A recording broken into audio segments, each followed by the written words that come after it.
Welcome, Husker fans. Thank you for tuning in to Big Red Radio, the Husker Talk Show. I am your host, Caleb Jenneret. Next to me, as always, is my co-host, Zach Jenneret. Today, we're going to be breaking down the Iowa game, giving our picks and predictions, as well as talking a little bit about the Penn State game as well. Make sure you like the video, subscribe, hit the bell so you never miss an episode. Follow all the socials in the description. That's where you're going to get your extra content when we don't post it here on the main YouTube. But yeah. Make sure you comment down below your score prediction for the Iowa game. Zach, how you doing? Doing well. Penn State game behind me. Act like it never happened, right? One focus and one focus only on this game. It's a heartbreaker every year. It seems like we win the battle every year, but lose the war, right? Like every single year. There's no reason that we shouldn't have won last year, right? There's no reason that we shouldn't have won the year before that. And then over and over again. Seems like we win the battle, but lose the war. And so, you got to get over the hump, right? We talk about the humps you got to get over. Obviously, the close games was one. The ranked teams is one. I think Iowa is one as well. I think it's one you can really see as like a turning point in this team and in this in the culture. Yeah, definitely. So just to touch on the Penn State game, we are going to give a positive and a negative before we move on to the Iowa game, getting into the key games of that, or keys to that game. My positive of the Penn State game, it didn't seem like there was many. But I think, TJ Lateef's demeanor was overall pretty encouraging. He seemed, pretty calm, didn't seem flustered at all. I thought there was a few times maybe where he was, his feet might have been a little quick, like he was speeding things up in his head, but he's just a freshman. But overall, I don't think the moment was too big for him. And you heard Dana Holgorsen talk about that today in his press conference, where he was very calm, no communication issues, no penalties because of that, no delayed games because of that. So overall, I think as a freshman, the demeanor, and we've been fortunate. I think Dylan was also this way, very calm under pressure. So that's encouraging to see that as a true freshman, TJ Lateef is already ready for the moment. Yeah, I think honestly, line play was not bad, especially in the run game. I think in the run game, the line and Johnson did well. Obviously, broke off the really big one to start the game off.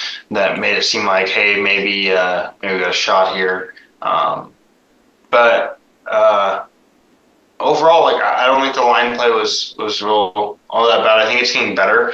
But I think it's one thing that, as we'll get into, that has got to be really good for this Iowa game. Yeah, and just to touch on the line play a little bit, I agree. I think, at times the pass rush was a little much, which Penn State, coming into this year, and always usually has a really good pass rush. They have a really good pass rushers, really talented edge rushers and D-line. And Matt Rule mentioned it yesterday, where Nebraska, with I think 4 minutes left in the half, was down 10-3 in the game. They were right there. And then things just kind of started snowballing. And with TJ Lateef in, I think Nebraska has a very specific game plan that they want to play with. He's just not going to drop back and throw it 30 times a game and win you very many games. And you saw early on they wanted to rely heavily on Emmett Johnson. It was working well. Obviously, he got stuffed in the red zone. But if you score in the red zone, I truly think it's a very different game. It just kind of snowballed all of a sudden. And when we're going to pass, when Nebraska's going to pass, especially with a quarterback like TJ Lateef, you can just pin your ears back and go. And I think that was a few of the mishaps that we saw. So I do agree with you. Line play worked pretty well. My negative, though, is twice this year, this game, the Penn State game, and the Minnesota game, it looks like Nebraska just comes out flat. And I know they had moments early, but just throughout the game, it's like Penn State was the more motivated team. It was pretty easy to see that, and I know it was their senior night, and I know they had been playing well down the stretch, and they're playing hard for their interim, but that's going to happen. every year. Like, you're going to run into teams like that every year. You're going to play somebody else's senior night, right?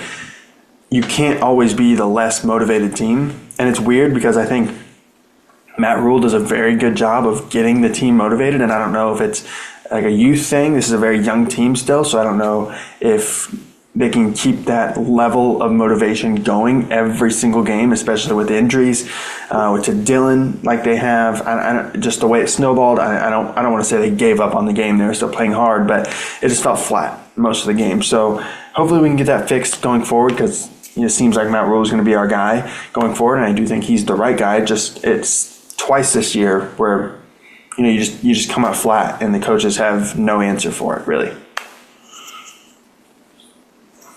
Yeah, my negative, it's been one that's been lingering all year. The only reason I'm choosing this one is because of how important it is for this week, and that's the ability to stop the run which I will say, I do think Penn State's run game is better than Iowa's, probably by quite a bit as far as skill level goes. Right. But yeah, it just seemed like if they wanted to, which they mostly did, they could have ran in between the tackles every single play all night. And that's exactly what Iowa wants to do and will do. So you got to learn how to I don't care if you have to sell out. Like, our secondary is good enough to be, I wouldn't say like a man down, but put a little more towards the run, because especially against Iowa, right? Like, our secondary probably is good enough to be a man down against Iowa, but you have to be able to sell out, and you have to be able to stop the run, and that's just something we couldn't do against Penn State, and obviously it showed. Yeah. So getting into Iowa, we're going to give you our 3 keys to the game, and then we're going to give you our predictions to finish it off. My first key, and this is an Iowa team that is flawed in many ways. I know, before we get to our keys, I do want to touch, it seems like the narrative in this game, and you can see it with the betting line, how it keeps growing and growing and growing. It just seems like people think Iowa's just going to come in and dominate on the ground against Nebraska, which definitely could happen, and it's definitely a fair point to make, considering how Iowa has played most of the year and how Nebraska has looked most of the year, especially last week. But I think it's being glanced over last week that Iowa was down, 17-7 to Michigan State, who is a very bad Big Ten team, especially down the stretch, down to their backup quarterback, down to some injuries as well. Like, they should have, I don't want to say should have, because this is the kind of game that Iowa plays, but they very well could have lost that game. They were down in the fourth quarter. They came back, had some big plays at the end, kicked a field goal to win. Looked a lot like, honestly, Iowa's game against Nebraska last year. But I think it's very important to realize that this is a very flawed Iowa team. This is a team that lost to Iowa State, and we've seen what Iowa State has done the rest of the year. Like, that team is still in there. Yes, they've gotten better as the year gone on, but they're not this perfect Iowa defense. They're not this perfect Iowa running game that's going to dominate you. It's flawed, and Nebraska's flawed as well, but I don't think it's that lopsided as people are making it out to be. But my first key to the game is you have to complete the big plays when they're given to you. Iowa is going to give you open guys downfield. They did it against Michigan State. Michigan State had a couple touchdowns when they capitalized them. And Michigan State's receivers are not as good as Nebraska's receivers. And T.J. Lateef is accurate enough, and it looks like he sees the field well enough to hit these open guys when they're there.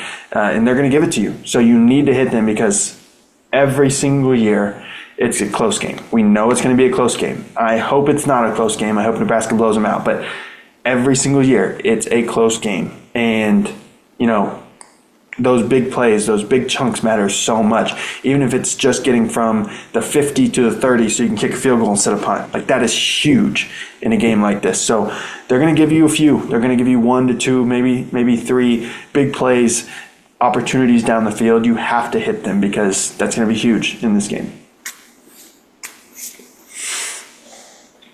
Yeah, my first one is going to be you got to win the little things. This is going to be a close game. It always is. You'd be crazy to think it's not going to be. It's going to be a low-scoring game as well. like Matt Rule said, Iowa's the only team out there that just consistently holds their opponents under their average scoring. Year in and year out, doesn't matter how good, how bad you want to think they are, they're always just going to play a way that holds you under your scoring average. It's going to keep a game close. You're going to have to win it in the fourth quarter. And so what I mean when I say win the little things, things like special teams, field position, third and short, penalties, no dumb decisions. It's the little things that, yes, it's not the big flashy 50-yard touchdown or, the crazy things we all want to see, or the strip sack or the pick six, or, the things that, we think is the reason we win the game. But against Iowa, the reason that we've lost the last two at least is field position, special teams, penalties, and turnovers. It's those little tiny things that aren't as flashy and aren't as exciting, but it's really what matters in games like this. Yeah, my second point is, similar to my first one, capitalizing on offensive big plays. You have to capitalize on defensive chances. Gronowski's going to give you a few every game that you're going to have a chance to pick off. He's thrown 4 touchdowns in Big Ten games, 5 picks in Big Ten games. He loves, and watching the game against Michigan State last week, at least watching it back, you can see when he gets a guy one-on-one, he's testing him. And sometimes it works, but most of the time it doesn't.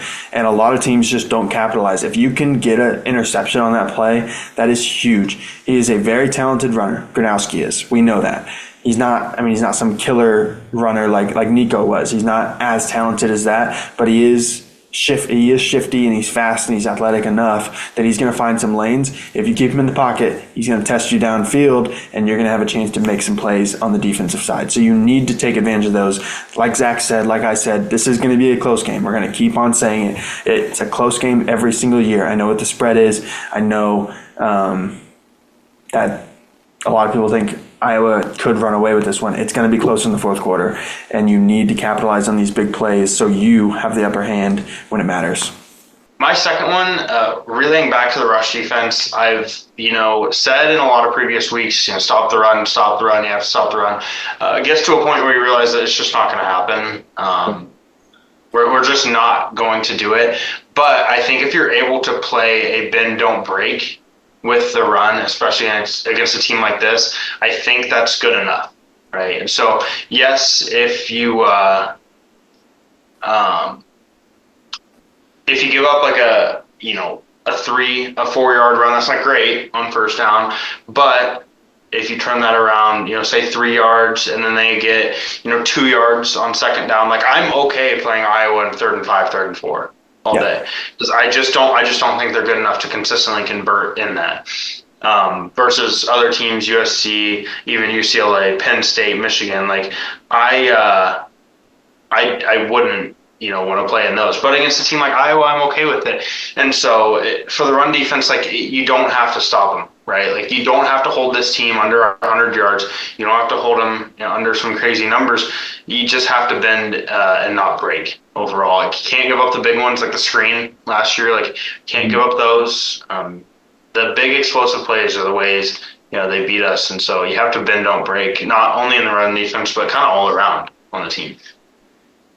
Yeah, no, definitely. And similar, that's going to be my final point. To your bend, don't break, a little more focused than that. You have to limit red zone trips with Iowa. Iowa is the best team in the Big Ten at converting red zone trips into points and converting red zone trips into touchdowns as well. I think they said it 96% of the time they're in the red zone, they score points. And close to, I think, 85% they're converting it into a touchdown. Nebraska, John Butler said it today, doesn't let you get down there very much. I think they're top 10 in the country in red zone trips allowed. But when you get down to the red zone, you're scoring 100% of the time, I think, is literally what it is. I think teams have gotten to the end zone, or the red zone. When they've scored points 100% of the time. So not great. So you need to keep Iowa, as Zach said, kind of that bend don't break mentality. They're going to run it. They're going to get some successful run plays. Gronowski's going to hit some short passes. You can't let him hit you over the top because I don't want to say he's not talented enough, because he is. He can hit these plays, but he's not talented enough to consistently do it to you. So even if he hits a big play, get back, make him do it again, because chances are he's just not going to do it. So you can't let him get to the red zone, force him to punt to you, force him to attempt long field goals, because I think you're going to have enough chances to score where you can win that way. So that's my final key. Yeah, my last one's going to be hold on to the ball. One thing that they talked about when I was watching Ohio State play is just one of the biggest reasons their defense is as good as it is because they don't play very many snaps and they don't see the field that much. So they're just consistently fresh all the time. If you are able to do that, if you're able to sustain these long drives, whether it's Emmett Johnson running the ball or short passes or just 5-yard chunk plays, 5 to 7 yard chunk plays every time. We don't need huge explosive plays all the time. 5 to 7 consistent chunk plays, I think will really, really help this defense, especially in the weather they're going to be playing in, right? It's going to be cold. It's going to be windy. It's very possible it snows in this game. And so if you can keep the defense off the field for as long as they possibly can, then they're going to be super fresh coming into that game. And I think our defense fresh is, up there with some of the best in the Big Ten right now as far as pass defense. I think the pass rush is getting much better. I think the linebacker play is getting much better as well. I think the defense is really coming into a good all-around combined unit. But for it really to come in and be that unit we want it to be, I think you have to keep these guys fresh. And you can, right? You can sustain these long drives against Iowa because they play that bend, don't break kind of style. But I think we have a good enough back to just go over that bend, don't break and kind of just consistently, kind of like that death by a million cuts kind of thing, right? So you just consistently get that, 5 to 6 yards a play, and I think that's how you win this game. Yeah, no, definitely. So getting into our predictions, the line is currently Iowa minus 6.5, over under 38.5, meaning Vegas is predicting like a 23-16, right around there, Iowa win. So last time Nebraska got beat really badly on the road and came back the next week, they won the game, right? They went to Minnesota, looked terrible, got beat down, wasn't even close. They came back home, beat Northwestern the very next week. I think they do the same thing here. I think Iowa is a very similar team to Northwestern. I think they're better at what they do than Northwestern is. I think Northwestern's quarterback is more talented, but I think Iowa's offense as a whole knows their identity more than Northwestern. So that's going to be a little bit tougher, but I think Emmett Johnson has a big day. I think the defense, I'm going to predict a big day for them. I think they get two interceptions, and I think Nebraska wins 17-9, scoring a touchdown late to really cap off what feels like, I don't want to put this and the pressure's already there, so I'm not going to act like I'm putting it on them, but it feels like a must-win game for Matt Rule a little bit. Things are kind of teetering on, what this season could have been, what this season still can be. So I think they're going to come in and I think they're going to respond. I think they're going to be really motivated. I think Iowa is too, but I think Nebraska is going to come in and win 17-9, as I said. Yeah, I think it's going to be a little higher scoring than that.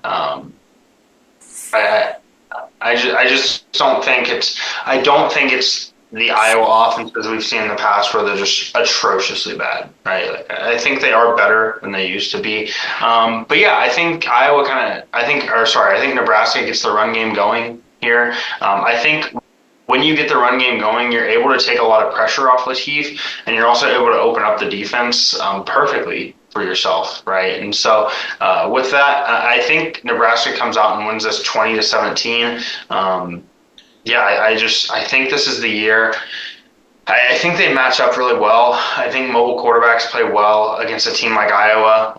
Pocket passers don't because they collapse the pocket really well, and so you kind of have nowhere to go when they collapse the pocket. But I think this team is going to play really well, kind of feed into it. And like I said, I think they're going to have that same mentality of just you don't have to stop the run, you just have to stop it enough. to get out of there.